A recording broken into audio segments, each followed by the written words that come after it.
Here's what people who know Jay Plotkin are saying. Jay is very committed to keeping crime off the streets of Jacksonville.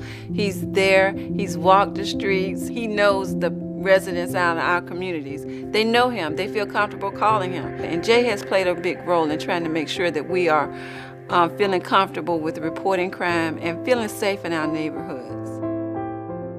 My brother Reggie Sumner and his wife Carol were abducted from their home. They disappeared.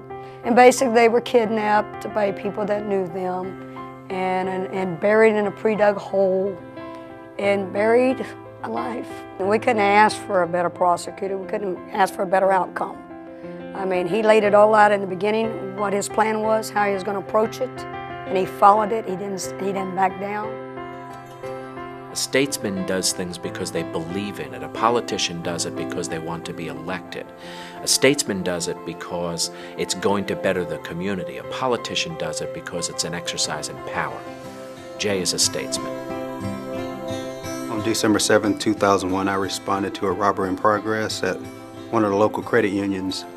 Witnesses identified the suspects to me. We ended up in a vehicle pursuit.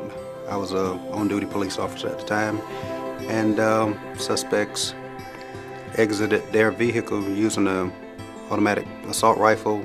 What sticks out in my mind, the way Jay prosecuted this case, was that I knew how he was driving, where he was driving to, and I knew that we would reach the ultimate goal, which was prosecution for the suspects to the fullest extent of the law. Prosecution of criminals is the state attorney's most important job.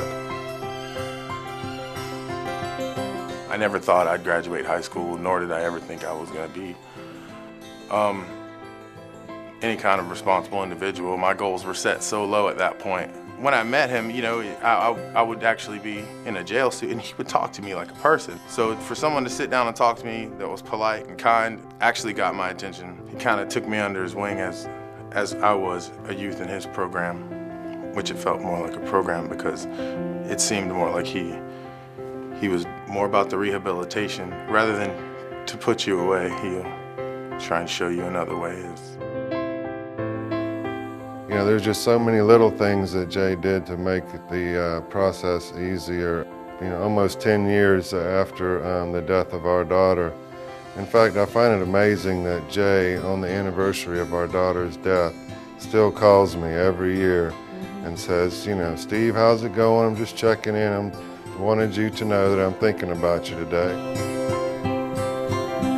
I've watched him as a volunteer, and quite frankly, before it was ever politically expedient, he was mentoring one-on-one with a child all the way from 7th grade on through high school. And now he's mentoring a second child, and he's just done that. It's not the fanfare, he just does it because it's the right thing to do. I find that I can judge a person by the way that their children act. Jay's children are wonderful kids. They're loving and beautiful children. And that makes me realize that Jay's mother and father raised a good man and a caring person. Our community needs a strong leader to keep it safe. Jay Plotkin for State Attorney. Protection, prosecution, prevention. Visit votejplotkin.com.